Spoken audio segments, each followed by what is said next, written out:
बुजुर्गों का जी जी। सम्मान जब हम कम करते हैं ना, तो हम जीवन में कितनी उपलब्धियां, कितनी बड़ी कोठी बना लें, कितनी बड़ी कार में चलें, हम मन से खुश नहीं रह सकते, आत्मा हमारी तरफ नहीं होती।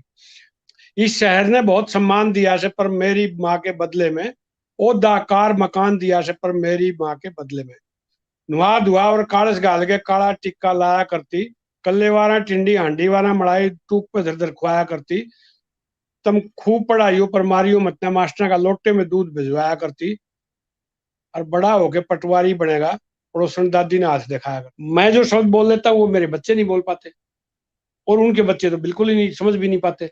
उनको तो 49 89 89 का भी नहीं पता, है ना। वो 89 कई बार बोलते तो बोले दादू 89 बोले, तो जितना मैं खुद के बारे में सोचता हूँ उससे कहीं ज्यादा सम्मान समाज ने मुझे दिया है।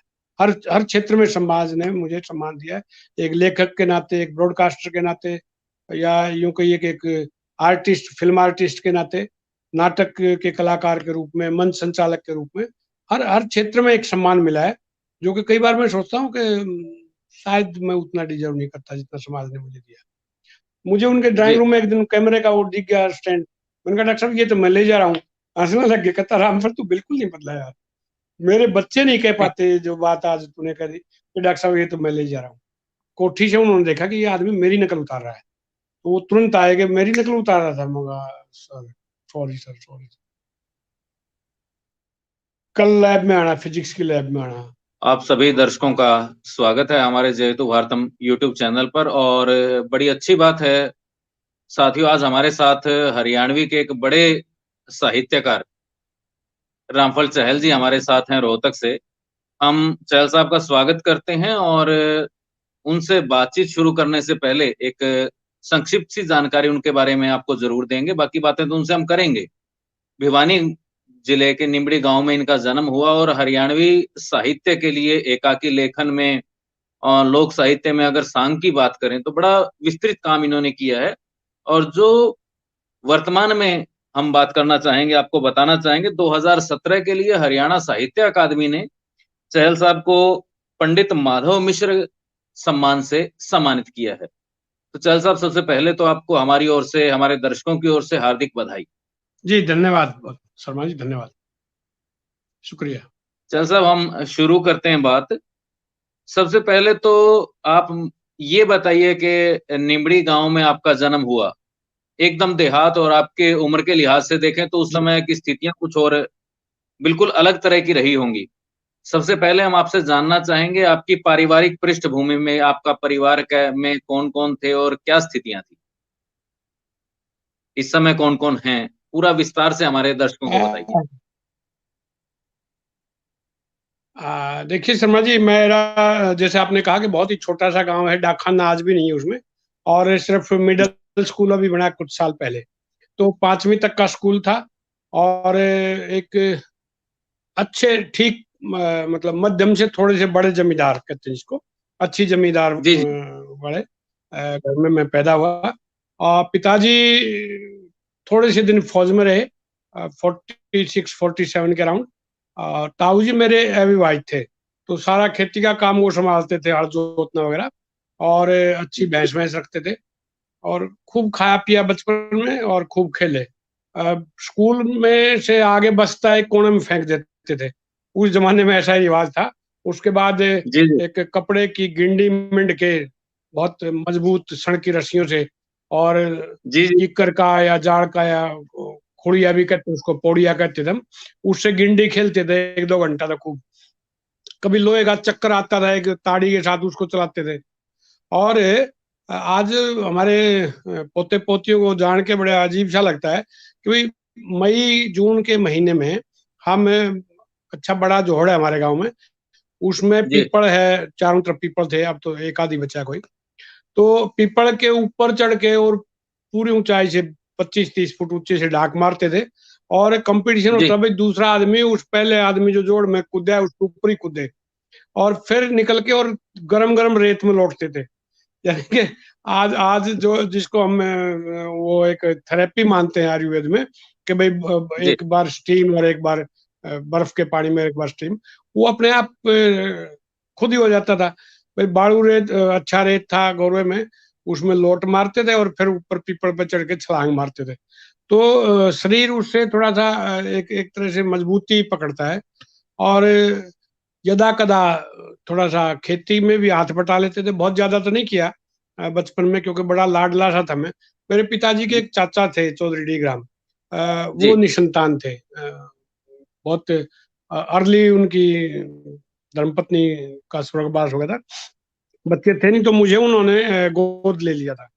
मतलब सारी संपत्ति मुझे दान कर दी थी एक तरह से। तो वो बड़ा ध्यान रखते थे। और वो 15-16 साल तक ब्लाइंड रहे। कोई चोट लग गई थी सिर में पीछे से। उन दिनों में जी चोरियां जी बहुत होती थी घरों में। कोई चोर किसी के घर में घुसे हुए तो चले गए अचानक और पीछे से कुल्हाड़ी मार दी सिर में, तो वो 16 साल तक ब्लाइंड रहे। तो वो मैं उनका एक तरह से सबसे नियर एंड डियर, जिसको आज की भाषा में कहें, लाडला लाडला बेटा था। उनका हुक्का भरना, स्कूल में बता के जाना, स्कूल से आते उनके पास बैठना और उनका पूरी सेवा पानी करना। तो वो संस्कार कहीं ना कहीं गुट्टी में मिल गए कि बुजुर्गों की सेवा करना।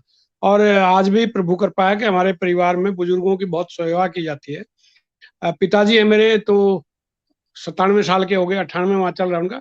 और बहुत जी अच्छी। तो जैसे परिवार में खूब अच्छा दूध दाद होता था, खूब खेती होती थी। अच्छा गर्म गुड़ गुड़ खाते थे बचपन में। और जोड़ में नहाना आराम से, मतलब बहुत ही मस्ती का। आप बच्चों को देखते हैं, बस्ते का बोझ और पढ़ाई, ये इस तरह की चिंताएं नहीं थी। और इतने लापरवाह थे, सच बताएं जीवन के बारे में। फागण में जी हमारे यहाँ शादियां कई बार हो जाती थी। मेरे मामा जी जी नए नए फौज में भर्ती हुए थे, उनका फागण में ब्याह था। तो घर वालों ने हम्म। भी ध्यान नहीं दिया और मैं अपने चुपके से उनके उनकी शादी में चला गया। मैं 7वीं में था और आया जी तब तक वो पेपर हो लिए। तो आके घर वालों को झूठ बोला, मेरे को पता नहीं था और मैं तो मामा के ब्याह में चला गया। और पीछे से पेपर हो गए, ये वो आप कुछ करो। ताऊ जी गए स्कूल में, मास्टर जी, उनका भाई ये तो था ही नहीं, अब कैसे करें। तो एक साल वो ऐसे ही गया। तो ये इस तरह की खूब कबड्डी खेलते थे, थोड़ी बहुत कुश्ती करते थे खाड़े में जाके, और दंड बैठक मारना, तेल रमाना और अच्छा घी खाना। कई बार चोरी छुपे घर से चोरी करके सरसों का तेल ले लिया किसी ने, बेसन ले लिया किसी ने, कढ़ाई उठा ली, पकौड़े उतार के खाया करते। तो वो इस तरह की जो मस्तियां होती हैं, अपना जी जी खेत छोड़ के दूसरे के खेत में गन्ने तोड़ के लेना, वो हमारे खेत में तोड़ रहे हैं, है ना। चोरी से खरबूजे खाना, मैंने कई कविताओं में लिखा है कि जोड़ में नहाना, जी डंड बैठक मारना, इस तरह से चोरी के खरबूजे खाना, ये सारा। तो वो जो आनंद था, वो ये नहीं था कि कोई हम चोर हो गए थे, लेकिन जो उन चीजों जी में आनंद आता था, बचपन की जो जी शरारतें थी, उसका कई बार यार दोस्त कई बार नहीं पहुंच पाता था मैं, क्योंकि दादाजी ध्यान रखते थे कहाँ गया देखो। मेरे ताऊ के लड़के दो बड़ा ध्यान रखते थे। तो गांव वाले कई बार जो साथी लोग थे वो कहते, भाई तेरी तो छोरियां तेरी ज्यादा संभाल रहे हैं, तेरे को साथ लगाने में फायदा नहीं, पकड़े जाते, तेरे घर वाले पहुंच जाते हैं जहां भी हम होते पता करके। तो इस तरह से एक निगरानी भी थी और एक मस्ती भी थी। और उसमें ये रहा कि फिजूल खर्ची कभी नहीं की, पता नहीं क्यों। वैसे ही जी कोई जी ये नहीं था कि कभी पैसे से मना किया हो, लेकिन एक सरल सा, सरस सा और बड़ी आनंदित सा जीवन जिया। और उसके जी बाद छठी में बौंद स्कूल है, 3 किलोमीटर, वहां जाने लग गए। 7वीं में थोड़ा थोड़ा ये ध्यान हुआ कि भाई कुछ गुटका नुमा किताबें थी, एक आने की दो आने की आती थी। उसमें पंडित लक्ष्मीचंद की रागनियां, फौजी मेहर सिंह की रागनियां, पंडित मांगेराम की रागनियां। वो जो 9वीं 10वीं के बच्चे थे वो गाते हुए चलते थे आगे आगे, हम पीछे पीछे झूमते हुए चलते थे। तो 9वीं तक पहुंचते पहुंचते थोड़ा सा इंटरेस्ट ये हुआ कि भाई ये बहुत जी अच्छी चीज है, और उसमें एक आनंद आने लग गया। तो जी गर्मियों की छुट्टियां थी, मैं भी एक दिन चला गया ऐसे ही। पहाड़ी रखा हुआ था, एक घीसा नाम था उसका, और वो जी और एक धुप्पा था। तो वो दोनों थे, तो मैं भी चला गया और वो रागनी गाने लग रहे थे, मैं भी साथ गाने लग गया। पीछे से पिताजी पहुंच गए। तो कभी जी मारा नहीं उन्होंने, लेकिन डराते बहुत थे। मेरी माँ बहुत डराती रहती थी, आज तेरे को छोड़ूंगी नहीं, तेरे बाबू ना लड़ दे, और तेरी बक्कल उतरेगा, तेरी खाल उतरेगी।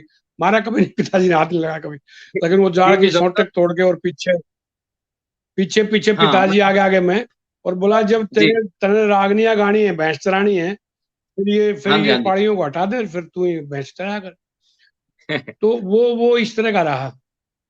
जी और 3 किलोमीटर तो जो आने जाने का था, जैसे मई में बहुत गर्मियां हो जाती, दोपहर को जी 1:30 जी बजे छुट्टी होती तब आते थे पैदल। तो उससे एक एक जो आजकल के जो बच्चे हैं ना, जरा सी उसको नहीं झेल पाते गर्मी सर्दी को, वो झेलने की बहुत ताकत थी। और उससे जी उससे इम्यूनिटी आज के हिसाब से आप क्योंकि बिल्कुल आपका गांव भी एक बिल्कुल गांव जैसा ही है, बहुत बड़ा कस्बा नहीं है। बहुत लंबे से कुर्ते पैर आते हैं, और जी गर्मियों में जैसे निकल जाते हैं जंगल में खेतों में, तो वो थोड़ा सा पानी होता है तालाब में, वो कुर्ता आगे जी ऐसे करके मुंह के आगे ऐसे, और जो है ना पानी जी पी लिया थे उसमें, कुछ नहीं होता था। आज अगर बगैर आरओ का पानी एक बार पी ले, 3 दिन 4 दिन गला खराब रहता है ना। तो वो जो जी इम्यूनिटी थी, बिल्कुल जो उसमें बिल्कुल। उसमें जो आनंद आता था, कभी कतरियां खाने निकल रहे हैं, कभी बेर खाने निकल रहे हैं, कभी पील पील हमारे यहाँ बहुत होती थी। अभी जी दादरी जी में आ गया मेरा गांव, उससे पहले भिवानी में था, जब मैं पैदा हुआ जब महेंद्रगढ़ में था। तो ऐसा मार्जिन पे जी है वो, ना बागड़ है ना खादर है, लेकिन बनी थी अच्छी बड़ी है अभी भी, लेकिन जाड़ खत्म हो गई उसमें। तो उसमें अच्छा। 1-1 किलो पील तोड़ लिया। पील जाड़ एक अंगूर होता है देसी किलो, है ना। तो जी इस जी तरह से बेर खाते थे, सर्दियों में गन्ने चूसते थे, पील खाते थे, लेसवे खाते थे, लसोड़े बोलते हैं जिनको, वो बड़ा हाँ जी हाँ जी चिपचिपा था। और है ना, पिलपोटन बहुत खाया जी जी करते। हाँ पिलपोटन जी एक हाँ जी। मेरा कविता का संग्रह भी आ रहा है अभी पिलपोटन के नाम से, क्योंकि पिलपोटन अच्छा। के ऊपर एक बहुत बारीक सी एक झिल्ली होती है, पुस्तला बोलते हैं जी उसको। एक ऐसा जी स्ट्रॉबेरी जिसको कहते हैं, रस भरी आजकल आ गई उसका, थोड़ा सा हाइब्रिड रूप कहेंगे, रस भरी के नाम से आता है, रेडियो पे बिकता है, जी खूब अच्छा महंगा बिकता है। तो वो जो देसी जी पिलपोटन थी वो बहुत खाते थे, कचरी खाते थे, बेर खाते थे, चने के होड़े बना के खाते थे, कच्चे छोलिए खाते थे, चने का साग खाया करते। तो सारी चीजें खेत में जाके पेट भर के ही आते थे उन दिनों में, क्योंकि उन दिनों में बहुत सारी चीजें होती थी। मूंग की कच्ची फलियां खा जाते थे, ओड़े बना के खाते थे। तो आजकल बच्चे खेती से दूर इसलिए हट गए कि धान और गेहूं, कहीं कहीं गन्ना मिल जाता है, वो भी सारा कीड़े वाला मिलता है। तो वो जो देसी चीजें हमने खाई, जी जी बरबंटियां खाई, तिल खाई, लसोड़े खाए, बेर कतरी गुल्लर बरबंटी, सारी चीजें खाए थे, कुछ नहीं मारता। जी जी। और बड़ा तो बड़ा डॉक्टर अच्छा, साहब, बहुत मस्त जीवन। हाँ बिल्कुल बिल्कुल, तो ये तो जी। आपके बचपन की बात रही और बहुत मजा आया। हालांकि आपके बचपन में और हमारे बचपन में बड़ा फर्क रहा है। पर अभी कविताओं की बात हो रही थी, अगले प्रश्न से जुड़ने से पहले कोई कविता हो जाए आपकी हरियाणवी। माँ को लेके लिखी है मैंने, क्योंकि मेरी माँ जी बहुत जी ज्यादा दिन तक रोहतक में नहीं रुक पाती, उसको एक मंडली चाहिए, भजन कीर्तन वाली और इस तरह से वो सत्संग वाली कह लो। तो वो ज्यादा दिन तक नहीं रुकती, 2-4 दिन के बाद के भाई मैंने छोड़ के आया, मेरा जी नहीं लग रहा है ना। तो अच्छा जी। उसमें लिखा है, शहर में आ गए हम, इस शहर ने बहुत सम्मान दिया से, पर मेरी माँ के बदले में, ओदा कार मकान दिया से, पर मेरी माँ के बदले में, नुआ धुआ और कालस गाल के काला टिक्का लाया करती, कल्ले वारा टिंडी हांडी वारा मड़ाई टूक पे धर धर खुआया करती, तुम खूब पढ़ाइयो पर मारियो मतना, मास्टर का लोटे में दूध भिजवाया करती, और बड़ा होके पटवारी बनेगा, पड़ोसन दादी ने हाथ दिखाया करती। पटवारी बहुत बड़ा पद था, कि बड़ा होके जी जी पटवारी बनेगा, पड़ोसन दादी ने हाथ दिखाया करती। फिर नस्तर सुया वाले दिन मैंने ओबरे में लगो खुद बस्ते ठाके लाया करती। और इस तरह से जो बचपन का जो था वो, जी जी फिर हुआ दागड़ा 8 पास करी माँ रोड़ा रोज मचाउन लागी, 3 कोस क्यों भेजू पाया जब महेंद्र भूपी की साइकिल आ गई। बाबू ताऊ छो में भर गया, बाबू समाई कर गया, मेरी 100 रुपया की साइकिल आ गई। मैं बेबे बुआ मौसी और मामा के साइकिल पे चढ़ के जान लाग गया, खाड़े में जाना तेल रमाना दंड बैठक लान लाग गया। फिर एक दिन सतबीर मास्टर मैंने घर ना आके सबके बीच धमकान लाग गया। हालांकि थोड़ा सा ये बनावटी है, मैं बीड़ी नहीं पीता, लेकिन उन हमारे जी साथी जी पीते थे, उनको लेकर गया। फिर एक दिन सतबीर मास्टर घर ना आके मैंने सबके बीच धमकान लाग गया, तुमने नहीं से बेरा बताना फर्ज से मेरा, यो बीड़ी के सूटे लान लाग गया। माँ ने जुत्ती ठाई, छक्के करी धुनाई, और फिर रो के बोली, हाँ रे तू इसे से बट्टे लान लाग गया। आज विस्की सिगरेट और पान दिया से, पर मेरी माँ के बदले में इस शहर ने बहुत सम्मान दिया से, पर मेरी माँ के बदले में। फिर जी गांव छोड़ के शहर में आ गया, जब फिर गांव छोड़ के शहर में आ गया जब 10वीं मेरी होगी पास, कई दिन तक जी ला गया कोना साथिया बिन था घना उदास। मतलब जैसे बीए होगी और फिर मतलब नौकरी लगी, और घर क्या ने राजी हो गए, रिश्ता ले लिया। बालक दिखे छाने पर से गिरकाने कान के मोबाइल सुहावस है, कोठी बंगला और कार दिया है, पर मेरी माँ के बदले में इस शहर ने बहुत सम्मान दिया है, पर मेरी माँ के बदले में। मेरी माँ के यानी बदले में। कि जो, हाँ, यानी कि सब कुछ है हमारे पास। बहुत ड्राइंग रूम जी है, कंप्यूटर है, सब कुछ है, सोफे हैं, गाड़ियां हैं, पद है, लेकिन वो जो खालीपन है ना कि माँ वो मतलब बीच में है कि लाइन कि जी में आवे में गोड्डा में लेटूर माँ शर रोड है, और गांव में लखनऊ जी मारा कड़ में धोल, और जिस जुत्ती ते पिट्या उसने शोकेश में धर लूं, पर उड़े धरे मोमेंटो उड़ाऊंगे मखोल। माई हुई पराई, पर ना करावा जग हसाई, दे आशीष तुम रहो आबाद, पर आडे चालने जब मेरी ढाल पीटियो ना बालक हो जाएंगे जमा बर्बाद। तो ये जी जो संस्कार हैं वो अभी भी हैं जो के तो। और उसका एक लाभ जरूर हुआ कि जी कभी भी मुझे पता होता है कई बार कि ये आदमी मेरा भला नहीं चाहता, ये आदमी मेरे से ये फला काम करवाएगा, लेकिन मैं नहीं कंट्रोल कर पाता। एक इमोशनल सी एक वो है। कई बार धर्मपत्नी इस बात पे नाराज होती है कि आपका कितना बड़ा दुश्मन हो और घर आते ही आप पिघल जाते हो, या कल तक तो आप कह रहे थे उसने ये कर दिया वो कर दिया, आज उसी के साथ बैठ के चाय पी रहे हो। मैंने कहा यार मैं नफरतों में जी नहीं सकता ज्यादा दिन। जो बात कहनी होती है मुंह पे कह के, और उसको बात को भूल जाता हूँ फिर। तो घर में चाहे नहीं, दुश्मन भी आ जाए उसका स्वागत करना, जी जी ये ये बुजुर्गों से सीखा है थोड़ा सा। तो जी वो प्रभाव आज भी है।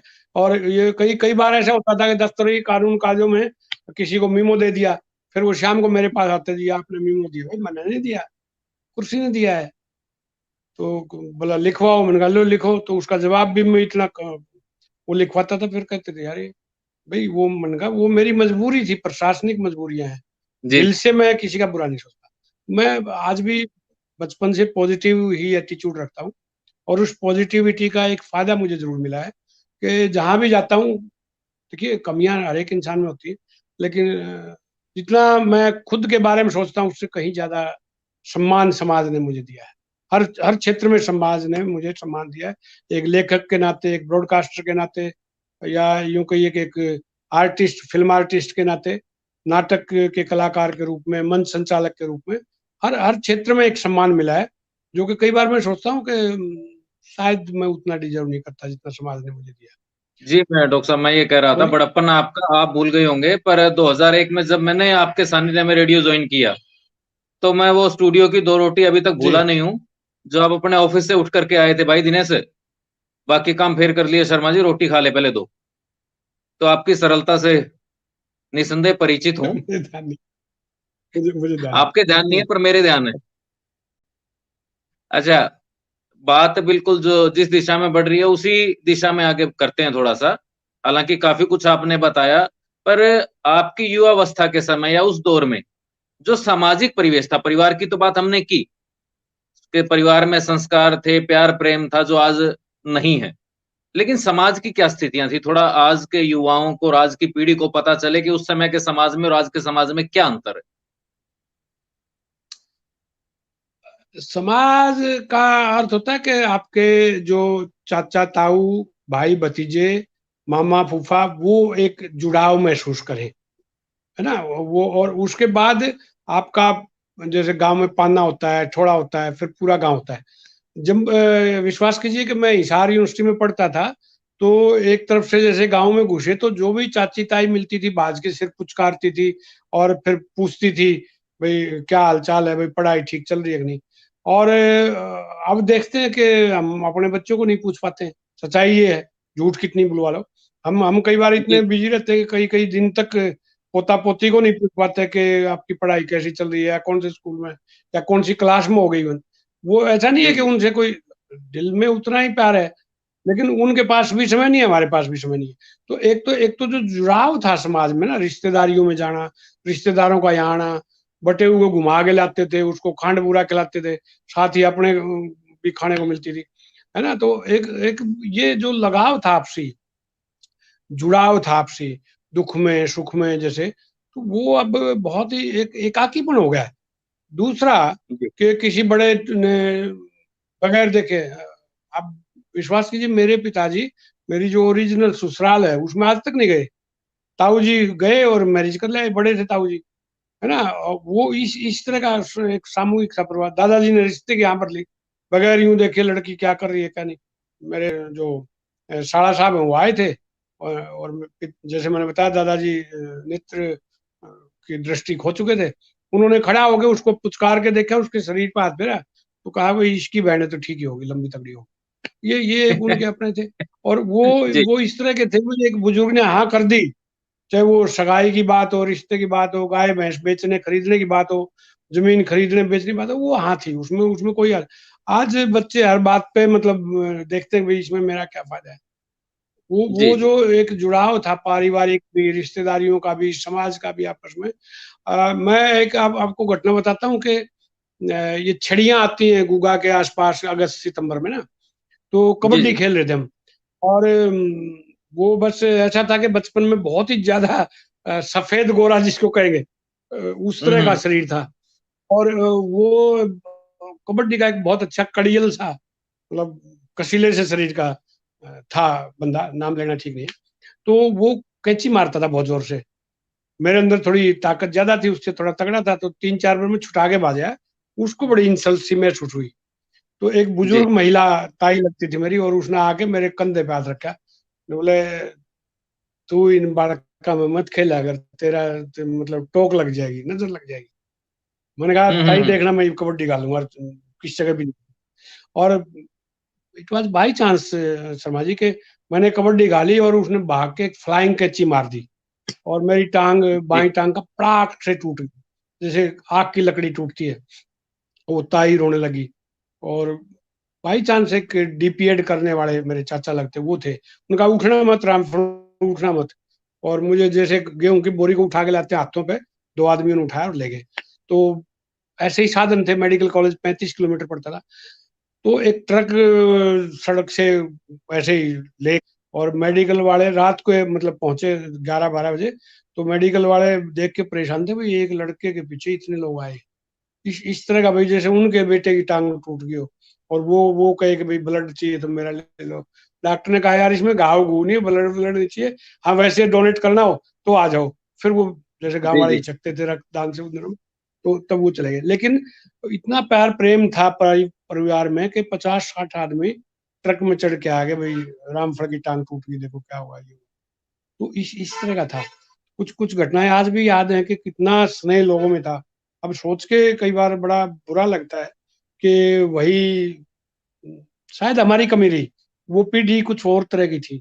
कोई भी धमका दिया जी करता जी गलत काम करने, कोई थप्पड़ मार दिया करता, तो भय ये लगता था घर में बताऊंगे तो एक और मारेंगे, कि वो आदमी जी चाचा जी। ताऊ दादा जो धमका रहा था तेरे को, तो कोई ना कोई गलती पे धमका रहा था।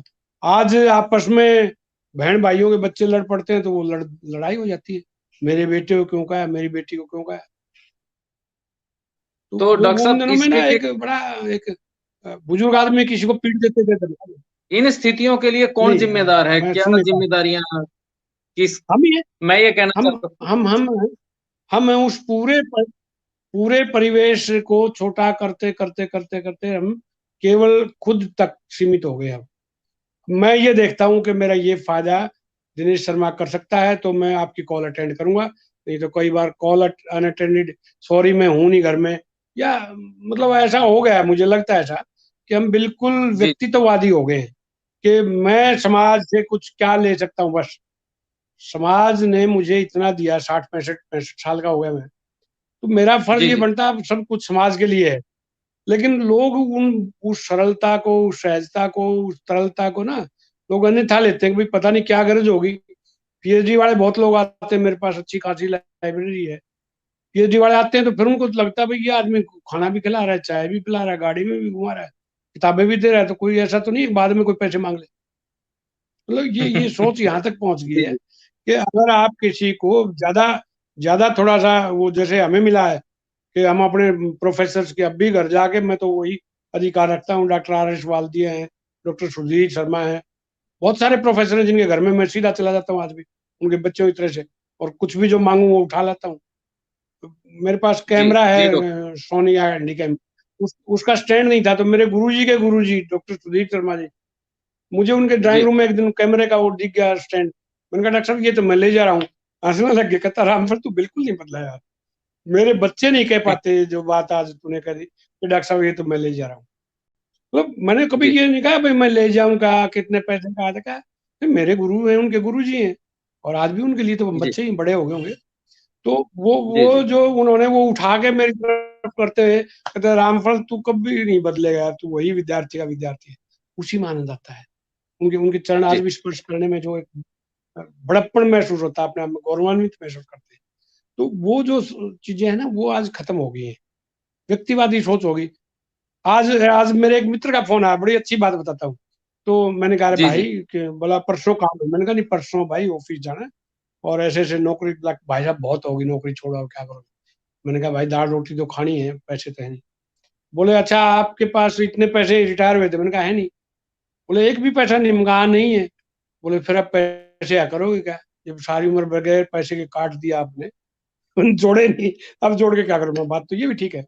तो वो एक आदतें ऐसी हो गई है कि जो कुछ है, बच्चे मांग लेते हैं और कोई जरूरतमंद मांग लेता है। मैं कभी उस तरह का के ऐसी प्रभु कृपा रही कि मुझे 1 लाख रुपए की कल जरूरत है तो अपने आप कोई ना कोई प्रबंध कर देता है भगवान। मैंने कभी मतलब उस तरह का महसूस नहीं किया कि पैसे की कमी की वजह से मेरा काम रुका हो, या मेरे पास इतने पैसे हुए कि मुझे ये घमंड हुआ हो कि पैसा बहुत हो गया।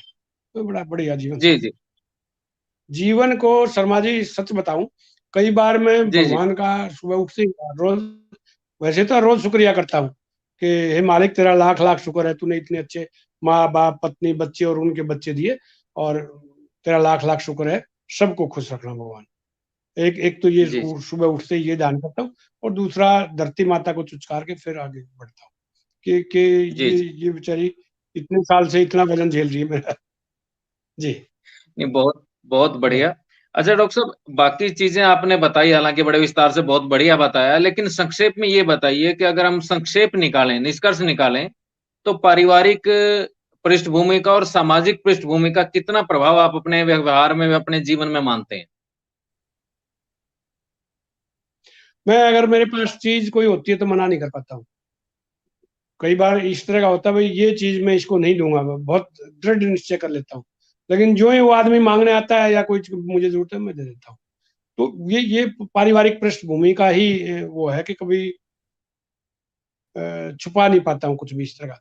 नंबर एक। नंबर जी दो के एक फील्ड देखिए कैसे बदलते गए। एक ये बड़ा मैं खुद ही बता दूं आपको प्रश्न से पहले कि जी जैसे वो रागनियों का प्रसंग मैंने सुनाया, उसके बाद जी मैं एक दिन अपने एक प्रोफेसर थे फिजिक्स के, उनकी नकल उतार रहा था, और उससे पहले कभी एक्टिंग नहीं की थी। तो उन्होंने हॉस्टल में के सामने में खड़ा था, अपने कोठी से उन्होंने देखा कि ये आदमी मेरी नकल उतार रहा है, तो वो तुरंत आए कि मेरी नकल उतार रहा था। मगा सर, सॉरी सर, सॉरी,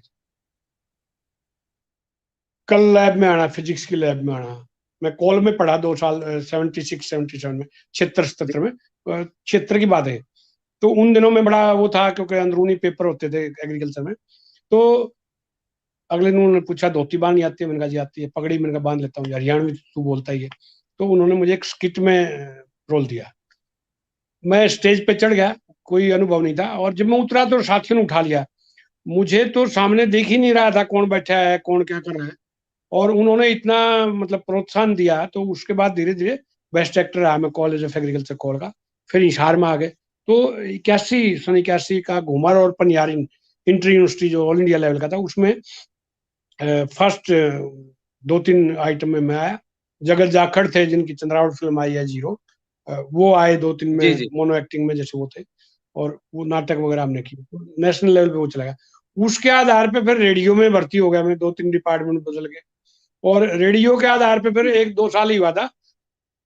तो फिल्म में एक विष्णु मेहरोत्रा थे जिन्होंने रामायण की पटकथा लिखी है। विष्णु मेहरोत्रा, जी रामायण जो जी सीरियल आया था रामानंद सागर का, उसके संवाद और पटकथा लेके विष्णु मेहरोत्रा थे। वो हरियाणवी फिल्म छैलगला जांगी की के वो पटकथा लिख रहे थे। तो उनको हिंदी आती थी, हरियाणवी आती थी। उसकी हरियाणवी ट्रांसलेशन के लिए मुझे बुला गया अरविंद स्वामी और श्री बाल सिंह बल्हारा, जाने माने हीरो गायक हैं बाल सिंह बल्हारा। तो वो मुझे ले जी गए, जी जी 5 7 दिन 10 दिन मैंने उनका ट्रांसलेशन किया। तो फिर दादा लहरी सिंह होते थे, उन्होंने कहा रहे यो यार थारा सुथरा छोरा है, तगड़ा भी है, और इतनी अच्छी हरियाणवी बोले है, लिखा है हो, इसको भी रोल दे दो। तो मुझे उसमें प्रोफेसर की भूमिका दी। उसके बाद वो भूमिका देख के पनघट फिल्म वाले घर से ही मुझे एज हीरो साइन किया। उसके बाद खानदानी सरपंच। तो यानी कि एक ठेठ देहात का बच्चा धीरे धीरे बीएससी एग्रीकल्चर ऑनर करके रेडियो में आता है, रेडियो में से फिर फिल्मों में, और फिर लेखन में धीरे धीरे, जैसे वो फिर फूटा वो कुपड़ के, भाई वो रागनियां कौन सी थी, वो रागनियां ढूंढी तो सारी नकली निकली। वो सारी नकली, जी किसी की काट कोई लगा रहा है, किसी को छाप कट रही है उसमें उधर, उनको फिर लेके और सन 93 में लेखन शुरू किया। फौजी मेहर सिंह व्यक्तित्व और कृतित्व तो पहली किताब थी, उस पर अवार्ड मिला मुझे साहित्य अकादमी में, पहली पुस्तक। जी जी जी डॉक्टर साहब, मैं इसी तरफ बढ़ना चाहता था। मैं चाहता था बीच में एक बार प्रश्न रख लूं, क्योंकि हमारी बातचीत की दिशा उसी तरफ बढ़ रही है। मैं चाहता हूं जी जो अभी आप बता रहे हैं अपने विषय के बारे में, हरियाणवी में तो आपने लिखा ही है, निसंदेह, इसमें तो कोई दो बात है नहीं। हरियाणवी का एक पूरा परिचय है आपका। अगर आपको जाना जाता है साहित्य में तो हरियाणवी के साथ जाना जाता है। आप और हरियाणवी एक दूसरे से अलग नहीं है। लेकिन मूलभूत जो विषय आपका साहित्य का रहा, उसके बारे में बताइए हमें, और साथ में जिन जिन विधाओं में आपने काम किया। अब तो अगर मान लो मेरी 20-21 किताबें हैं, उनमें से 15-16 जी किताबें तो लोक साहित्य की है। लोक साहित्य के दूसरों का जो लिखा हुआ साहित्य था जो विलुप्त होता जा रहा था, जैसे 3 किताबें मेरी फौजी मेहर सिंह पे, he was a freedom fighter, और आईएनए में रहे वो, और बहुत बढ़िया उम्दा रागनियां लिखी। बाजे भगत बहुत एक कमाल का कवि, बाजे भगत, तो उस पे 3 किताबें जी हैं। चित्रू सांगी वे उन पे हैं। पंडित जगन्नाथ अभी अभी 1-2 साल पहले निधन हुआ है, बहुत कमाल के विद्वान और लेखक। पंडित जगन्नाथ पे ग्रंथावली है, रामकृष्ण व्यास पे है। तो इस तरह से जो हमारा लोक साहित्य था सांगों का, वो संकलित किया बहुत सारे। पंडित कृष्णचंद नादान, वो भी आईएनए में थे। तो इस तरह से जो सांगियों सांग विधा पे ज्यादा काम रहा। दूसरा नाटक अपने जो जैसे मैंने बचपन में किए लिखे हमने, तो वो एक एकांकी संग्रह मेरा बेगन की जड़, जिसमें दो जी तो सिलेबस में रहे कई साल तक। शाहजाशीर बीए फाइनल में था, और बेगन की जड़ एमए फाइनल में पढ़ाया जाता था। लोक धारा एक हमारा लोक साहित्य की पुस्तक थी, उसमें आता था। तो इस तरह से अपने यानी कि एक अच्छे, बहुत बड़ी उम्र भी नहीं थी, 50 के आसपास उम्र में अगर आप सिलेबस में पढ़ाए जाते थे, बहुत अच्छी खुशी की बात है। तो ये रहा। दूसरा, हास्य को लेके, क्योंकि बहुत फूहड़ सा और एक माहौल पेश किया जाता है, तो मैंने जितने हरियाणवी चुटकुले थे, जो हास्य कथाएं थी, उनको हरियाणवी गद्य में लोक विनोद जी के जी मतलब हास्य है वो, फूहड़ता नहीं है, कहीं भी जी जी अश्लीलता नहीं है उसमें, उसका संकलन किया है। फिर उसके उसके बाद जो जैसे एकांकी होगी, अभी काव्य संकलन मेरा कविता संग्रह पिलपोटन के नाम से वो आ रहा है, तो उसमें ज्यादातर भ्रूण हत्या और इस तरह की बातें या पौराणिक कथाएं उसमें उसमें बहुत है, संवाद को लेके, कि प्रसंग को लेके, कि अश्वत्थामा अगर जिंदा है तो कहते हैं चिरायु और चिर युवा है, आज वो कर क्या रहा है, वो है कहाँ, इस तरह के प्रसंगों को लेके, कि अगर हमारा जी पेट ना होता तो हम संसार में कैसे रहते, है ना। ब्रह्मा और विष्णु के माध्यम से मैंने मतलब उसकी बात की है कि भाई पूंछ हटा दिए, सींग हटा दिए, पेट भी क्यों ना हटाया। विष्णु जी पूछ रहे हैं ब्रह्मा से, तो ये जीव बनाया जी है, तो सींग भी हटा दिए, इसकी पूंछ भी हटा दी, पेट भी हटा देता, तो क्या परिस्थितियां होती है अगर पेट नहीं होता हमारा। तो इस तरह का व्यंग लेखन काफी किया है। इसके इसके साथ साथ फिर जो हमारे रीति रिवाज हैं, जो खान पान है, जो रहन सहन है, जो तीज त्योहार है, उसके ऊपर मेरी एक पुस्तक है, उसको अवार्ड भी मिला, हरियाणवी संस्कृति की जीवंत परंपराएं। जी आप जैसे भाइयों के सहयोग से मुझे 3 बार तो पुस्तक पे अवार्ड मिला है। फौजी मेहर सिंह व्यक्तित्व कर्तृत्व, बाजे भगत व्यक्तित्व कर्तृत्व, और हरियाणवी संस्कृति की जीवंत परंपराएं। पंडित लक्ष्मीचंद अवार्ड मिला 2004 में, जो लोक साहित्य का जी सबसे बड़ा अवार्ड माना जाता है। देवी शंकर प्रभाकर अवार्ड मिला मुझे संस्कृति के उसमें सहयोग के लिए 2010 में। और कृषि विस्तार का अवार्ड मिला बीच में ही कहीं 2006-7 में। तो इस तरह से कृषि, संस्कृति और साहित्य, तीनों स्टेट जी अवार्ड लोगों की मेहरबानी से मिले हैं। और अभी जी जैसे माधव प्रसाद मिश्र अवार्ड 2017 का मिला, 2.5 लाख रुपए का। तो वो भी जी शायद बहुत साल लगातार काम करके अपनी लाइब्रेरी बना रखी है शर्मा जी, और जी उसमें कई 100 किताबें हैं। पीएचडी जी एमफिल वाले जो बच्चे हैं उनके लिए फ्री है, आप आइए पढ़िए। और अब थोड़ा सा ये होगा कि संकोच करने लगा, क्योंकि बहुत सारी ऐसी किताबें थी जो उनकी कॉपियां नहीं है, वो विलुप्त होगी, कहीं ना कहीं उठा ले जाते हैं, वापिस नहीं आती। तो थोड़ा सा ये कर लेता हूँ, भैया फोटो स्टेट करवा लो। अब तो साल पढ़ता हूँ डेली, जी जी। कुछ ना कुछ जरूर पढ़ता हूँ। और ध्यान ये रहता है हम्म। भाई, एक कर्जा है समाज का। हर हर वर्ग से मुझे, फौजियों में बहुत अच्छी दोस्तियां मेरी, पहलवानों में बहुत अच्छी दोस्तियां हैं, कलाकारों की तो पूरी मंडली बैठती है, जम के ठहाके लगाते हैं। And I am known for चुटकलाज, कि भाई मैं किसी का बगैर दिल दुखाए कटाक्ष नहीं करता, व्यंग करता हूँ, हंसता हूँ, हंसाता हूँ। तो वो जो आनंद है वो अलग है। मतलब हर तरह के लोगों में दोस्तियां हैं, और निभी हैं वो सारी। कभी शायद इस तरह की नौबत कोई एक आध बार आई, तो एक सिद्धांत बना लिया कि भाई साहब, अपना जो अच्छी दोस्ती थी ये नहीं निभ पाएगी, आप कहीं भी मेरा जिक्र ना करना अच्छे बुरे में, मैं आपका नाम नहीं लूंगा अपनी जुबान से। और 10 साल बाद, 15 साल बाद फिर अच्छी दोस्ती होगी उसी आदमी से, कुछ गलतफहमियां थी वो दूर हो गई, कुछ कारण थे वो दूर हो गए। तो ये है।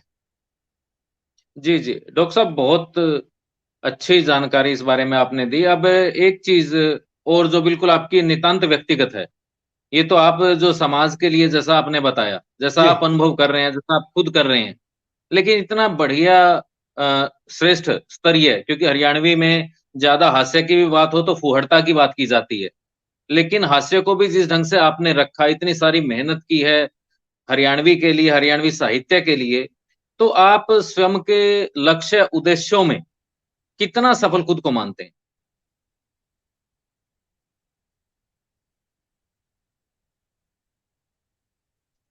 लक्ष्य कभी रखा ही नहीं।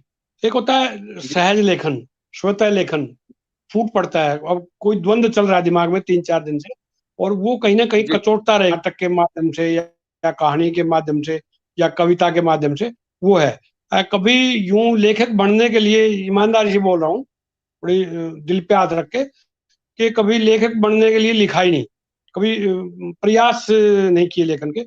फूट पड़ता है, लिख लेते हैं धीरे धीरे। हाँ, एक आदत जरूरी कि एक फाइल लगा लेते हैं, आइडिया फाइल एक दिमाग में चल रहा है, कि आजकल लड़कियां अपनी मर्जी से शादी कर रही हैं, और वो बगैर बताए जी चली जाती है, पेरेंट्स के ऊपर क्या गुजरती है। तो जैसे जैसे मतलब जो हमारे पुराने गौतम बुद्ध कहिए या महावीर जैन कहिए, वो बगैर बीवी को बताए चले गए थे उठ के। तो किसी ने लिखा है कि बता के तो जाते, है ना। तो ये जो इस तरह के आजकल जो देख रहे हैं हम, कि बहुत अच्छे अच्छे परिवारों के बच्चे, आ, मैं कह रहा जी हूँ जी कि व्यक्तिगत सा मामला है शादी करना, लेकिन फिर भी एक अच्छे से उसको बताया जाए, समझाया जाए कि मैं इससे इसलिए शादी करना चाहता हूँ या चाहती हूँ। तो वो पेरेंट्स का बगैर आशीर्वाद लिए जो करते हैं, तो शायद जीवन में वो सुख नहीं मिल पाता है। तो ऐसा चल रहा है दिमाग में। वो जब एक कविता के माध्यम से, कहानी के माध्यम से किसी न किसी रूप में निकल जाएगा, तो वो टीस मिट जाएगी।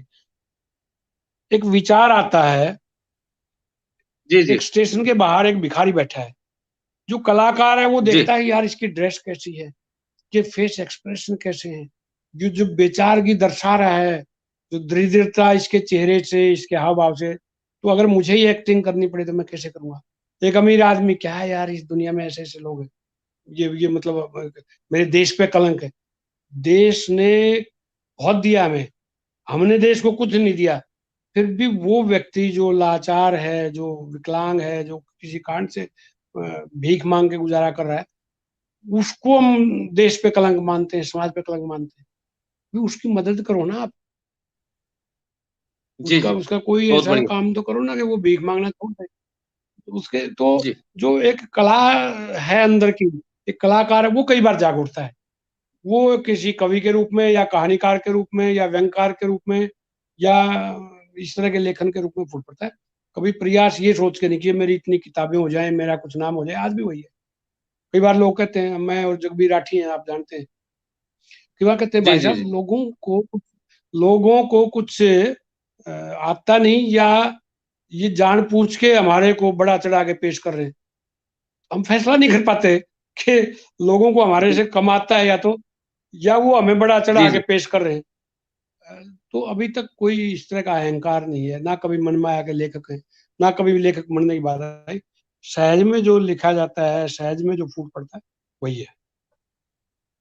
तो डॉक्टर साहब एक चीज बताइए, दो तरह की बातें होती हैं, एक अभी आपने बताई, दूसरा ये भी कहा जाता है, लोग प्रयास करते हैं कि लगे रहिए, अभ्यास कीजिए और अच्छा लिख पाएंगे।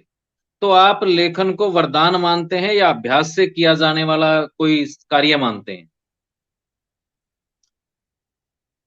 मैं कुछ ऐसे लेखकों को जानता हूँ कि जो बोरी की बोरी भर सकते हैं उनके साहित्य की, लेकिन एक भी जी, चीज पढ़ने लायक नहीं होती, क्योंकि उनका मूल जो विचार है ना वो नहीं होते।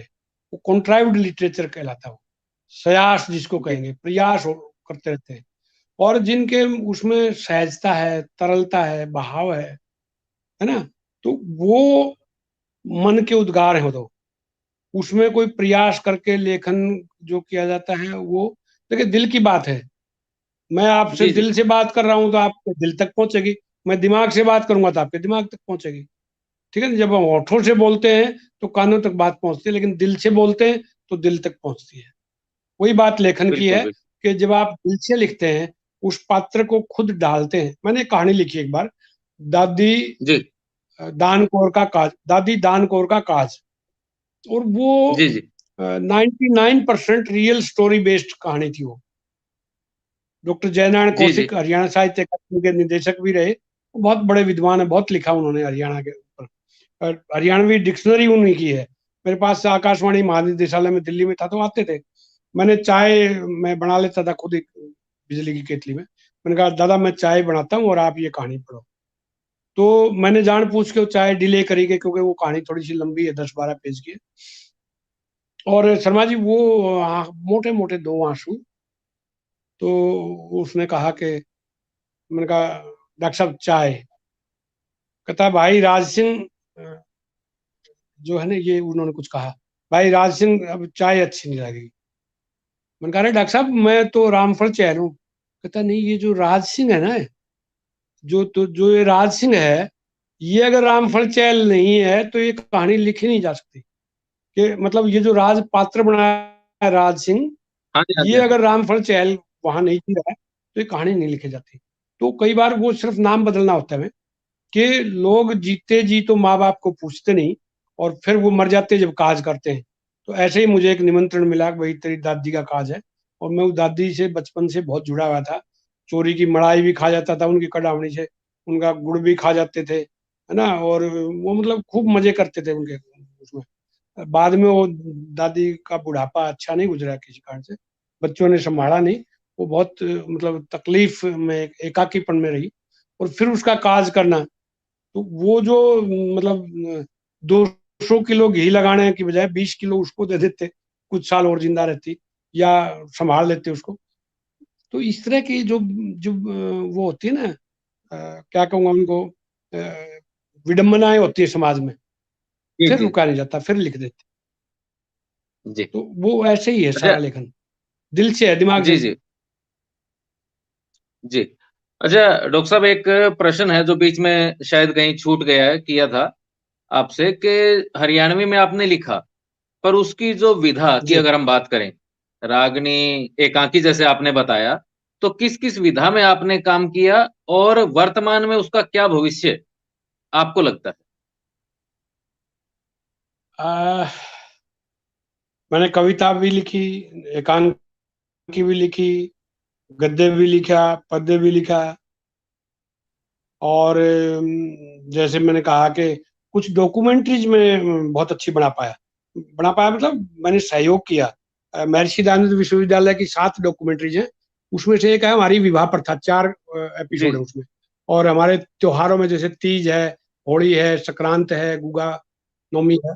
तो इस तरह के, और उसमें फिर हमारी जो कृषि कहावतें थी उनका संकलन, जो हमारे रीति रिवाज है उनका संकलन, जो हमारे लोकगीत हैं वो लेके, कि मैंने लिखा कि रामायण जो लिखी है उसमें, और जो महिलाएं गीत गाती हैं तो उनके प्रसंगों में कितनी भिन्नता है ना। अपने जेवरों को लेके, आभूषणों को लेके, कि कितने वैज्ञानिक पद्धति पे हैं। हमारा जो खान पान है वो कितना वैज्ञानिक तरीके का था। हम गर्मियों में क्या खाते थे और सर्दियों में क्या खाते थे, क्या हम पहनते थे, वो सारे का सारा वैज्ञानिक है। हमारे जितने भी आभूषण हैं, कानों के हों, गले के हों, हाथों के हों, पाँव के हों, वो सारे के सारे एक्यूप्रेशर थ्योरी पे बेस्ड है। तो उस जी, जी, उन बातों को लेके एक तृप्ति सी महसूस होती और उसमें भविष्य तो ये है कि देखिए हमेशा से संक्रमण काल तो रहा है। संक्रमण काल रामायण के समय में भी था, संक्रमण काल महाभारत के समय में भी था, संक्रमण काल 1857 में भी था, संक्रमण काल 1947 में भी था, और आगे भी कहा जाएगा कि संक्रमण काल है। जी बदलाव पहले समाज में धीरे धीरे होता था, सहज होता था, लोग उसको स्वीकार करते थे। अब बहुत फास्ट हो गया है। देखिए जी हम पैदल चलते थे 6 से 7 किलोमीटर प्रति घंटा, साइकिल आ गई, थोड़ी सी स्पीड बढ़ गई, 10-12 किलोमीटर चलने लगे, स्कूटर आ गई तो 30-40 किलोमीटर। आज हम 100 की स्पीड पे गाड़ी चलाते हैं, उतना ही तेज हम सोचते हैं, उतना ही तेजी से हम बदलाव कर रहे हैं अपने चीजों में। तो कहीं ना कहीं अंत है कि ये जो बदलाव है ये समाज सम्मत हो, इसके लिए जी लेखन करना बहुत जरूरी है। और उसका भविष्य हमेशा से ही रहेगा, उज्जवल रहेगा, क्योंकि चीजें कभी खत्म नहीं होती हैं, बदल जाते हैं, उनके जी रूप बदल जाते हैं। पहले रेडियो था, फिर दूरदर्शन टीवी आ गया, अब मोबाइल आ गया, वापिस एफएम आ गया। तो जी टेक्नोलॉजी तो बदलती है, टेक्नोलॉजी के साथ साथ संसाधन भी बदलते हैं, लेकिन जो मानव स्वभाव है, जो मानव जी की रुचियां हैं, जो मानव के प्रति लगाव है, वो कभी नहीं बदलता। और बदलेगा तो समाज टूट जाएगा, जैसा कि टूट रहा है। तो इसलिए जी कोई भी भाषा कोई भी हो, बोली कोई भी हो, सभी बहुत सम्माननीय हैं, और हजारों साल से हमारी हरियाणवी चलती आ रही है।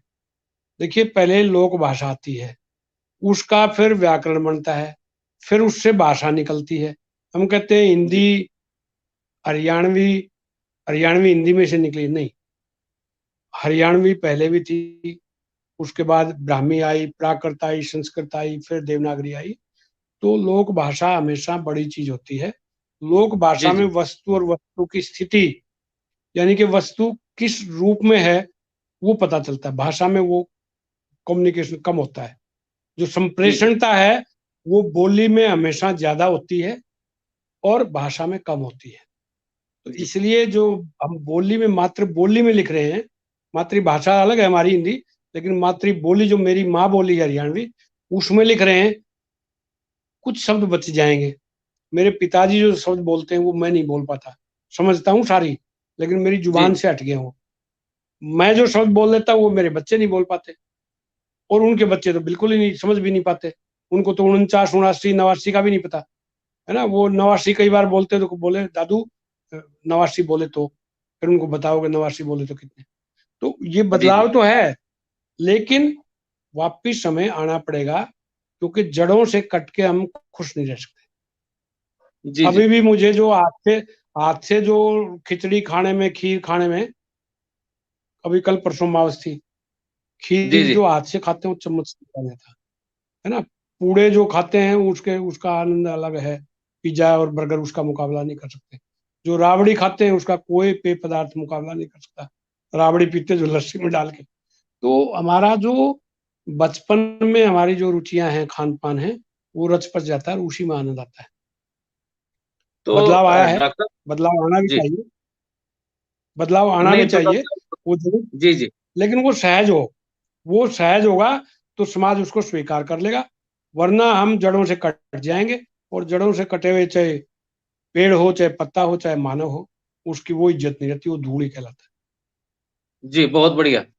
तो डॉक्टर साहब आपकी पसंदीदा, भी आपने खान पान की बात कर रहे थे, अगर आपके पसंदीदा खान पान की बात करें, व्यवहार की बात करें, कैसा व्यवहार आपको पसंद है, कैसा खान पान पसंद है, इसके बारे में थोड़ी सी जानकारी दीजिए। है। अभी तक भगवान की कृपा ये है कि कोई बीमारी नहीं है 65 साल में। दबा के घी खा जाता हूँ जब जी करता है, जब मीठा बह के खा जाता हूँ, और खीर जी खैर पूड़े पाड़े ये सारी चीजें खाता हूँ। और काम अब खेत में, अब 4-5 साल से ना खेत में काम दोबारा से शुरू कर दिया। पहले कम किया जवानी जी में, लेकिन अब अपने नड़ाई पिटाई करके एक बगीचा लगा रखा है मैंने अलवर के पास। आ, जी 5 एकड़ जमीन लेके उसमें ट्यूबवेल लगा के एक मकान बना लिया, बगीचा लगा लिया। पूरा बाग तो आंवले का, लेकिन उसमें बाकी भी 100 एक पौधे उसमें, जैसे आम है, अमरूद है, आलू बुखारा है, आड़ू है, बेर है, संतरा है, किन्नू है, माल्टा है, सारे लगा लिए, उनकी लड़ाई गुड़ाई। एक वहां गाय रख ली, ठीक है ना, तो उसका गाय का दूध, जी घी और दही वगैरह।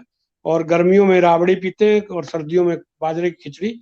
अभी राजस्थान में अलवर के पास है वो जगह, तो वो भाई हमारे खुर्शीद, तो वहीं आके वो उनका परिवार आ जाता है, पूरा परिवार एक तरह से वहीं बाजरे की रोटी बनवाते हैं अपने मिट्टी के तवे के ऊपर, चूल्हे की, वहीं बैठ के खाते हैं। 31 दिसंबर भी वहीं मनाया है ना। तो वो जो अभी ग्रामीण जी जी परिवेश में दोबारा से लौट के जाने का जो है, जैसे बचपन दोबारा से जी रहे हैं। और एक जोटा जी हमारा सुबह सुबह लड़ाई का, फिर पी के राबड़ी सो गया आराम से, छान निकाल रखी है झोपड़ी, अच्छी बड़ी झोपड़ी, जी 35 बाई 35 फुट की। और जी जी उसमें जो पंखा है वो भी एसी का काम करता है। यहाँ रोहतक में मकान में एसी वेसी में वो आनंद नहीं आता जो वहाँ उस झोपड़ी में आता है। तो वो अभी जीवन वापस से लौट के बचपन में आ गया। जी।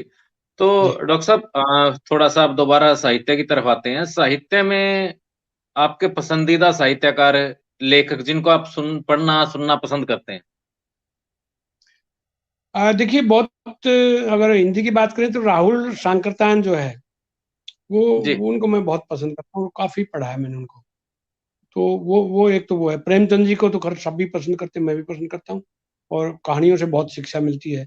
और लगभग लगभग वैसा ही मैंने उसी पृष्ठभूमि पे वो क्योंकि बहुत बड़े लेखक थे, देखिए उनके तो हम पाँव की धूल भी नहीं बन सकते कभी जीवन में, लेकिन उस कोशिश की है कि उसी तरह का सहज, सरस और सरल लिखा जाए।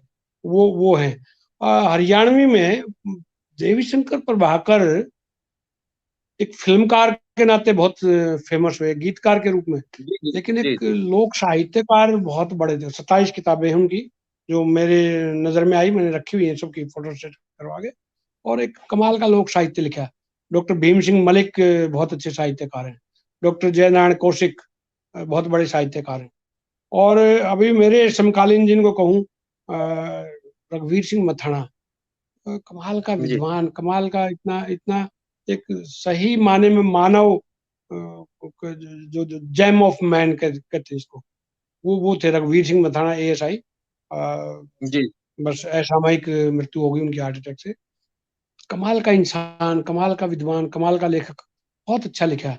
और मेरे बहुत से साथी हैं, बाकी तो हम आपस में वो मजाक भी करते हैं, लेखन पर चर्चा भी करते हैं, बहुत अच्छे हैं। डॉक्टर पूर्णचंद शर्मा है, डॉक्टर सुधीर शर्मा है, और डॉक्टर राजेंद्र स्वरूप वत्स, उनकी एक जी कहानी है, दादी दादी दड़का का फाग। कमाल की कहानी है कि किस तरह से एक बुजुर्ग महिला देड़ी पे बैठी है, उसको बचपन याद आता है फाग खेलते खेलते। कमाल की कहानी है, दादी दाखा का फाग। तो वो इस तरह के तो पढ़ता रहता हूँ मैं सभी को। अब बल्कि अंग्रेजी पढ़ने में, मैं इंग्लिश मीडियम में पढ़ा वैसे तो, BSc ऑनर्स एग्रीकल्चर किया, लेकिन अब अंग्रेजी अंग्रेजी पढ़ने में वो मजा नहीं आता जो हरियाणा में पढ़ने में आता है। किताबें भी सारी अब वैसी ही होगी। जो भी लेखक नए पुराने लिखते हैं तो एक एक कॉपी आपस में बांट लेते हैं हम। मैं भी 200 कॉपियां रखता हूँ अपनी किताबों की बांटने के लिए। तो वो उसी में आनंद आता है कि भाई आपने कहानी लिखी वो भेज दी, किसी ने कविता लिखी वो भेज दी, मैंने अपनी कुछ जो तो उसमें उसमें आनंद आता है। लोक साहित्य में जो एक तृप्ति होती है, आत्मा की जी जी तृप्ति लोक साहित्य करवाता है। और अच्छा लोक साहित्य अगर होगा तो समाज उससे प्रभावित भी होता है। हम कितनी अच्छी मतलब इंग्लिश फिल्में देख लें, इंग्लिश सॉन्ग सुन लें, हम ऐसे गीतों पर बच्चे ठुमके मारते हैं जिनको कुछ भी समझ में नहीं आता। उनका मीनिंग पूछो तो वो कुछ भी नहीं बता पाते इसका मीनिंग क्या है।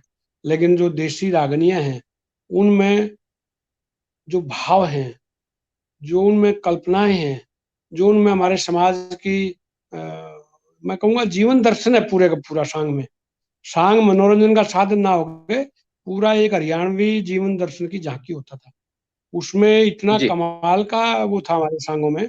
उसमें अध्यात्म भी है, उसमें मतलब देखिए कथानक भी है, उसमें कहानी भी है, उसमें उसमें संवाद भी है, उसमें गायन भी है, उसमें नृत्य भी है, और उसमें संगीत भी है, उसमें गीत भी है। और सबसे बड़ा कि जो हमारे संस्कार हैं वो उन सांगों में थे। तो आजकल मैं जी जी ज्यादातर सांग का जहां भी मिलता हूँ करता जी जी। तो हूँ। डॉक्टर साहब, वर्तमान की अगर बात हम कर रहे थे, और आपने बताया भी कि बदलाव हो रहा है, बदलाव होना भी चाहिए, पर साहित्य सृजन में किस तरह से क्या बदलाव अपेक्षित हैं? आपको क्या लगता है, क्या वर्तमान साहित्यकारों को या आने वाले समय में युवा लेखकों को किस तरह के परिवर्तन की आवश्यकता है? देखिए, लघु कथा का प्रचलन आ गया क्योंकि हम जीवन में भागदौड़ का जीवन जी रहे हैं, तो बहुत लंबी कथाएं पढ़ने का समय नहीं है। बहुत लंबी गाथाएं जो हमारी थी, और पैड़े जिनको बोलते थे, एक एक कहानी 16 पदों में खत्म होती थी, है ना। तो वो अब कहानियां वो खत्म हो गई। अब लघु कथा का जमाना आ गया। जैसे फिल्मों को आप देखते हैं, पहले हीरो कहता था मैं शिमला जाऊंगा, तो वो बंबई से चलता था, फिर ट्रेन पकड़ता था, फिर वो जाता था, फिर आगे वो टॉय ट्रेन में बैठता था और शिमला पहुंचता था। अब हीरो कहता है मैं शिमला जाऊंगा, तो अगली बार वो किसी ना किसी रिज पे खड़ा होता है, और लोग दर्शक समझ जाता है हाँ ये शिमला पहुंच गया। वो जो बीच के मोड़ तोड़, सुरंग और रेल और वो दिखाने की जरूरत है। इसी तरह से लेखन में भी शॉर्टकट का जमाना आ गया है कि आप जी संक्षेप में अपनी बात कहिए, उतना ही जमाना है। अब मोबाइल पर जैसे आप देख रहे हैं ना, कि कई बार बहुत अच्छे अच्छे जी जी विचार आ जाते हैं, बहुत अच्छे लघु कथाएं आ जाती हैं, और मतलब कितना भी ना नुकुर करो, लेकिन उसमें भी आनंद आ जाता है कई बार। तो जो बात कहने जी का तरीका है, वो थोड़ा सा संक्षेप में अगर रखेगा आज का लेखक, क्योंकि अगली पीढ़ी के पास शायद उतना समय ना हो जितना हमारे पास था। वो पता नहीं क्या क्या करेगी, उसको वो तो उनकी बात रहेगी। लेकिन जो जी थोड़ा सा नाटक हो, चाहे बहुत लंबे नाटक नहीं देखते लोग, वो नाटक घट के अब 10-15 मिनट तक आ गया, जो घंटों चल नाटक देखते थे। इसी तरह से सांग जो पूरी रात चलता था, उसको भी 2-3 घंटे में खत्म करने लगे। इसी तरह से लघु कथा लिखने लगे। तो ये बदलाव तो हैं, और वो होने भी चाहिए, क्योंकि अगर जी हम बहुत पुरानी चीजों को पढ़ते हैं ना, तो उसमें रिपीटेशन बहुत है। आज की पीढ़ी रिपीटेशन को सहन नहीं कर पाती। वेदों को पढ़ के देखिए, उनमें रिपीटेशन बहुत है। आज आज जी इसीलिए उनको, आज की पीढ़ी के लिए पढ़ना कठिन हो गया है। मैं कहूँगा कि उसमें हर चीज को बहुत विस्तार से लिखा गया है। जी उतने विस्तार की जरूरत नहीं है, समझ बढ़ गई है, पाठक की समझ बढ़ गई है, तो लेखक की भी समझ वैसी होनी चाहिए कि कौन कितना अफोर्ड कर पाएगा। जी। तो डॉक्टर साहब, अब एक बड़ा विशेष प्रश्न जो हर व्यक्ति के जीवन के लिए बड़ा महत्वपूर्ण होता है। आपने इतनी लंबी जीवन यात्रा की है साहित्य की, अगर हम बात करें, तो अपनी उपलब्धि क्या आप मानते हैं जो आप हमारे दर्शकों से शेयर करना चाहेंगे, बताना चाहेंगे? एज ए साहित्यकार तो कोई उपलब्धि नहीं मानता मैं, और बस संतुष्टि है कि भाई कुछ कर रहे हैं। चाहे वो फिल्म का क्षेत्र हो, चाहे वो लेखन का क्षेत्र हो, चाहे वो रेडियो का क्षेत्र हो, चाहे दूरदर्शन का हो, भाई कुछ ना कुछ कर रहे हैं ना डेली, और किसी का बुरा नहीं कर जी रहे। अगर हमसे कोई अच्छा नहीं हो रहा तो बुरा भी नहीं कर रहे। नहीं, संतुष्टि है बस, कि जीवन सार्थक नजर आता है बस। भाई जो समय जी है, हम ताश खेल के, दारू पी के, चुगली करके, लठ बजा के, है ना, और कुछ करके काटते, वो कई बार कलम दवात के साथ कट जाता है। तो उससे सुकून मिलता है बस। इतना ही है। बाकी कोई जी यूं नहीं कि हमने कोई तीर, ऐसे तीर मार दियो, समाज के कोई मार्गदर्शक बन गए हों, या कोई साहित्यकार बन गए, ऐसा कुछ नहीं मानता मैं। सहज है, अपने विचार व्यक्त करने की एक कला है, लेखन उसमें कर देते हैं। चाहे वो स्क्रिप्ट राइटिंग हो, अभी स्क्रिप्ट राइटिंग कर रहा हूँ। पीछे आला पे बहुत काम किया मैंने, पूरा आलाखंड को, जो 52 किलो की जो लड़ाइयाँ थी, 60 लड़ाइयाँ, उनको आज के हिसाब से संपादित कर दिया एक चैनल के जी लिए। भाई आज इतना बर्दाश्त कर सकती है आज की पीढ़ी, वो छपक छपक तलवार और फलाना, ये वो रिपीट रिपीट रिपीट, वो आगे ऊपर का दम ऊपर रहेगा, नीचे का राम उठाए, वो नहीं। संक्षिप्त में, कि आज की पीढ़ी आला को पसंद करे, तो इतना सहन कर सकती है। इसी तरह से जो हमारी गायन शैलियां लुप्त होती जाती है, उस पर बहुत काम कर रहा हूँ, कि उनको छोटा छोटा लेके और उसको गा के, मेरे साथी हैं गुलाब सिंह, वो गाते हैं, मैं उसकी व्याख्या कर देता हूँ। तो 2 से ढाई घंटे में जी जो हमारी पूरी 40-45 तरह की जो गायन शैलियां थी, उस पर काम कर रहा हूँ। तो मैं अपनी तरफ से रोज कोई ना कोई इस तरह का प्रयास कर लेता हूँ, कि भाई ये जो मैं चाहता हूँ कि भाई ये हो तो अच्छा है।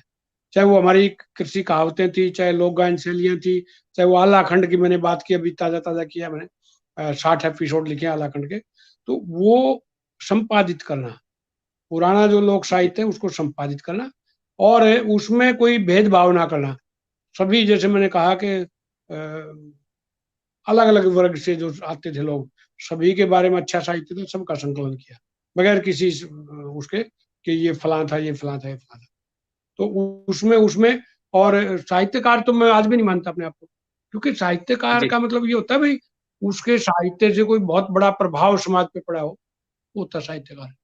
हमें तो लोग पढ़ लें जी वही बहुत है। उतनी जी संतुष्टि, एक आत्म तुष्टि के लिए वो करते जी हैं। जी न कि ना कभी जी कोई पैसा कमाया उससे, ना कभी कोई ऐसी उम्मीद करी कि लोग हमारा सम्मान करें।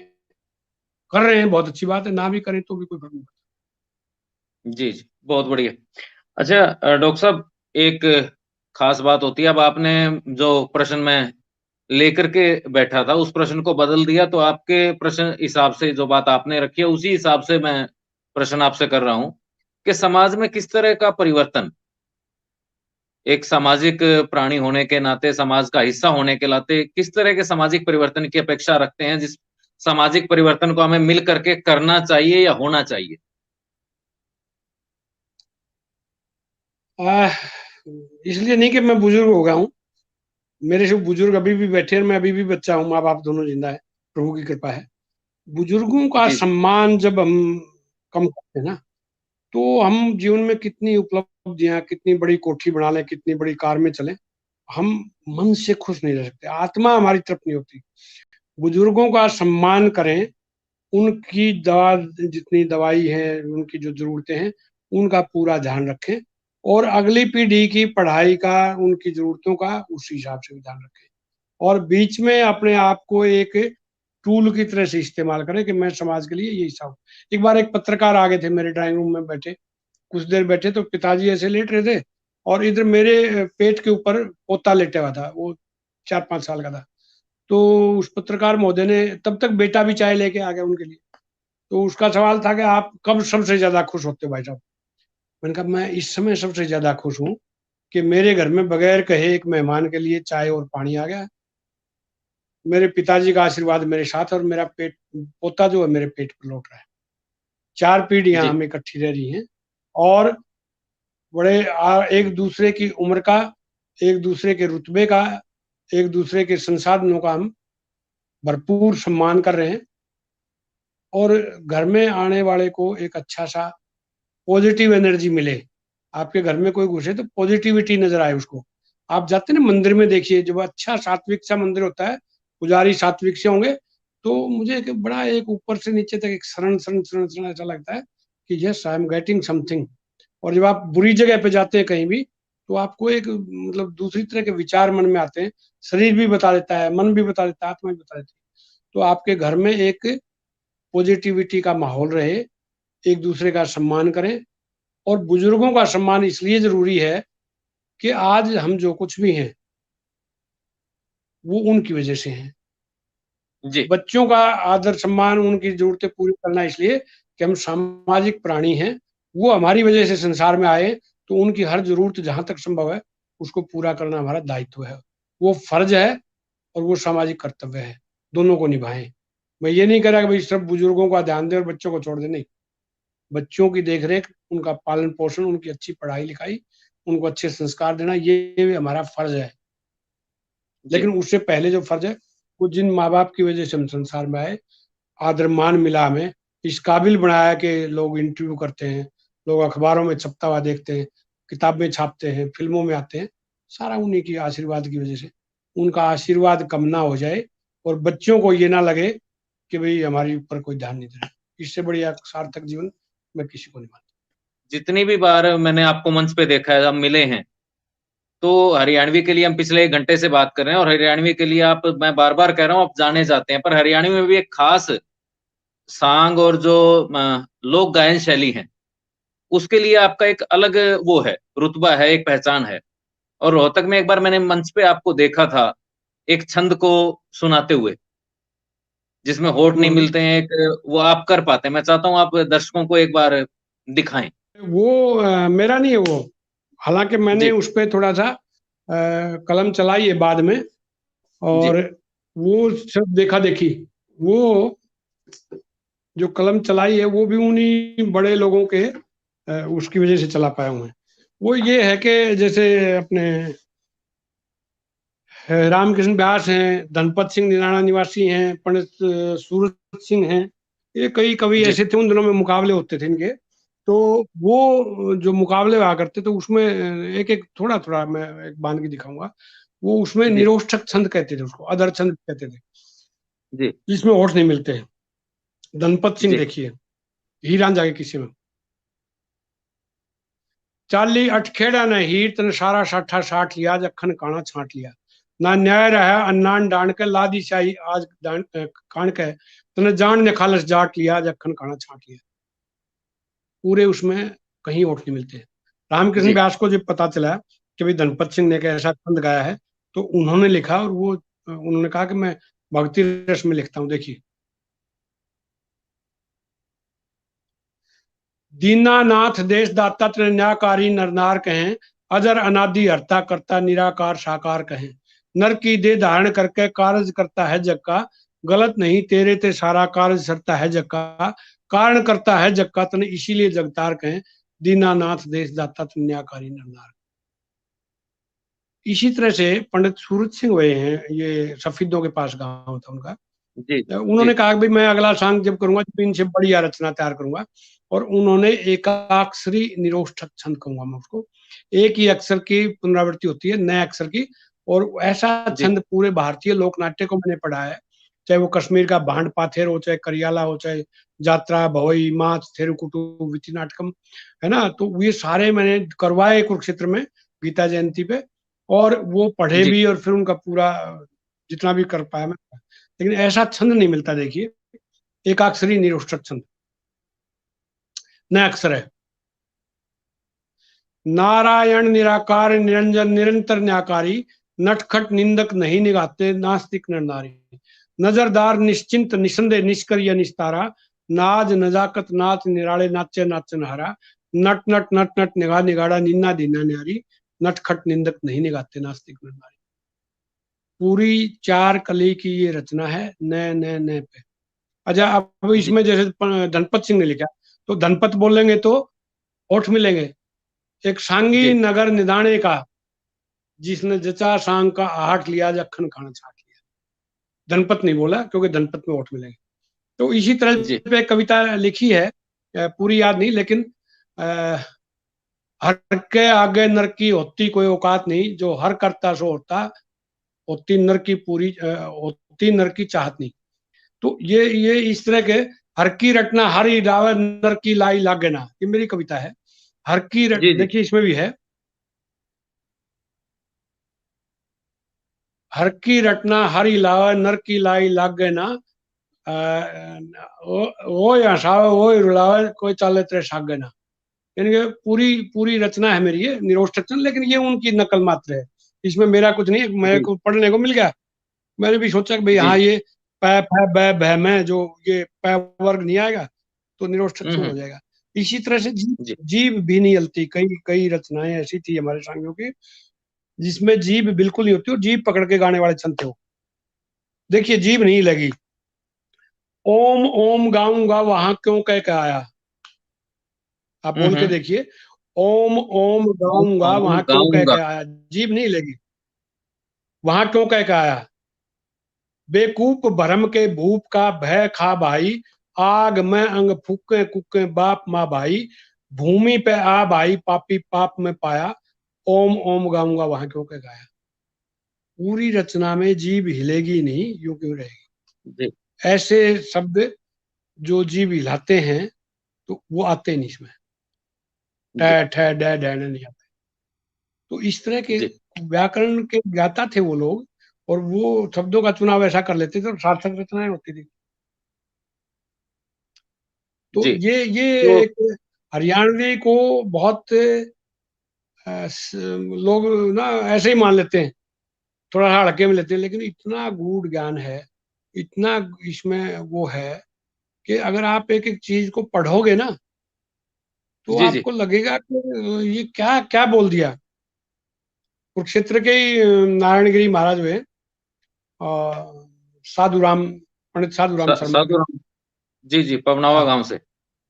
पवनार से। एक एक एक उनका एक दोहा देखिए, जी कमाल का है।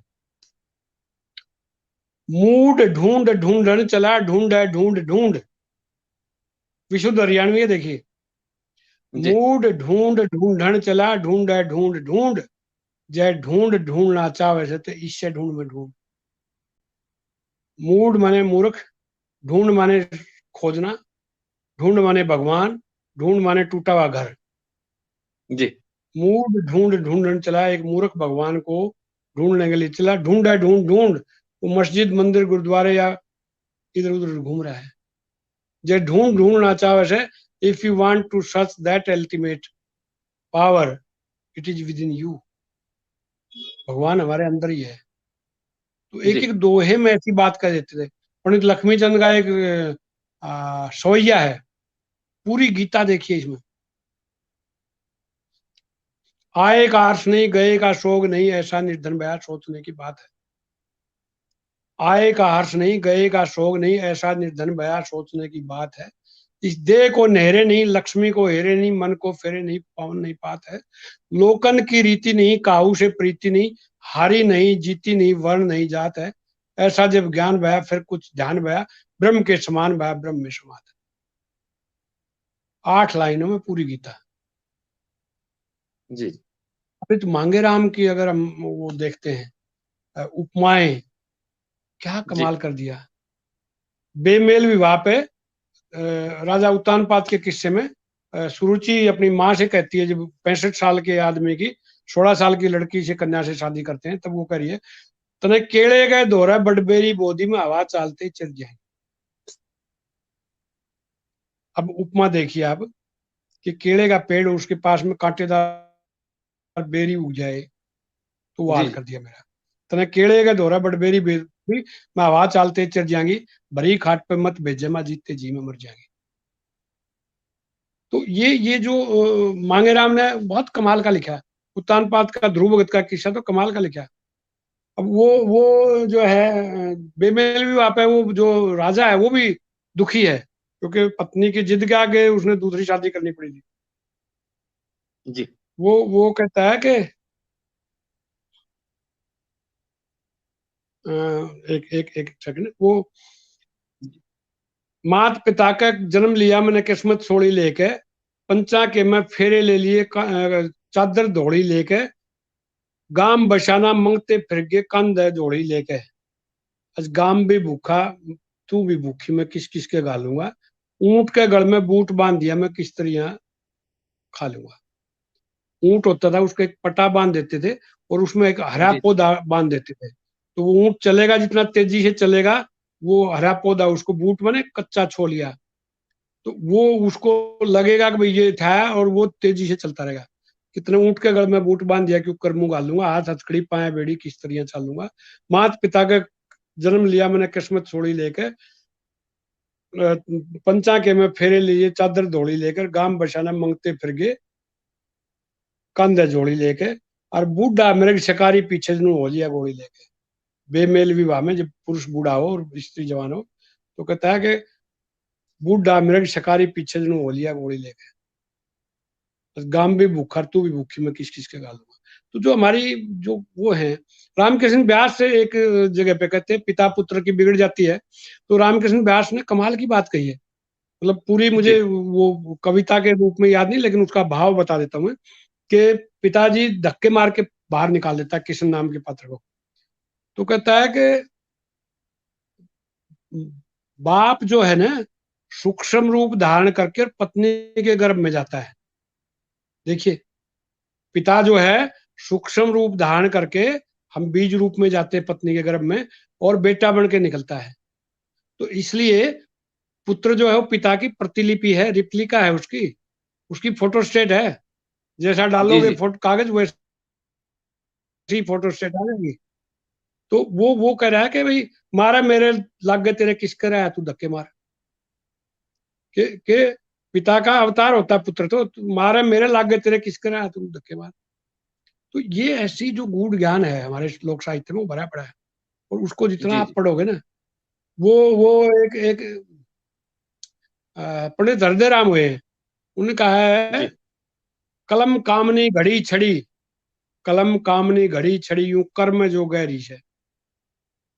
कलम कामनी घड़ी और छड़ी जिसके हाथ में, कलम कामनी घड़ी छड़ी, यूं कर्म जो गहरी है, जिसके हाथ में उसी को हो जाए दुनिया न्यू करी है। और सुन्नी वीर गरीब के धन का झाड़ झाड़ बैरी है। तो ये जो है ना, इस तरह की जो बातें हैं, वो नृप बेल विद्या त्रिया ना देखे कुल और जात, जो भी इनके संग्रह लगे उसी का हाथ।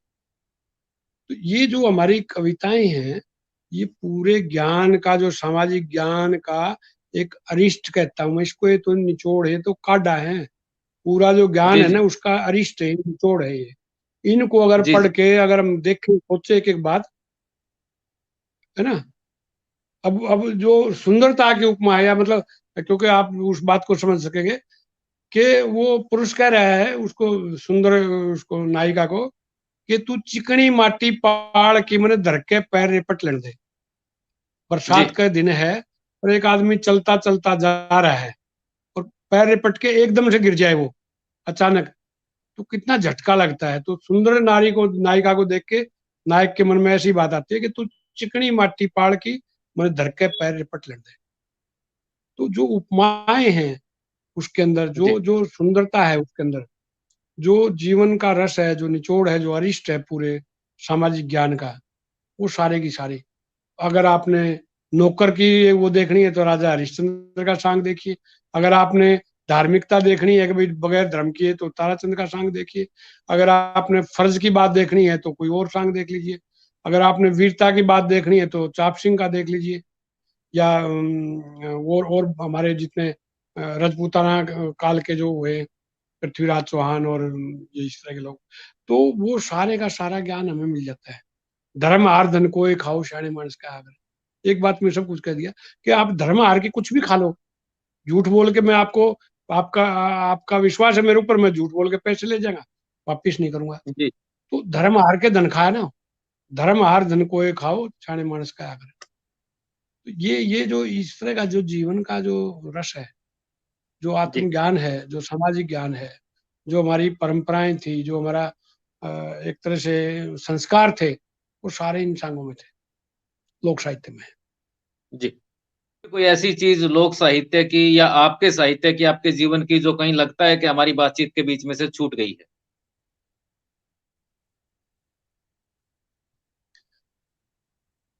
हरि अनंत, हरि कथा अनंत, ये तो अनंत कथाएं हैं। लोक साहित्य को पढ़ते जी पढ़ते 40 साल हो लिए शर्मा जी।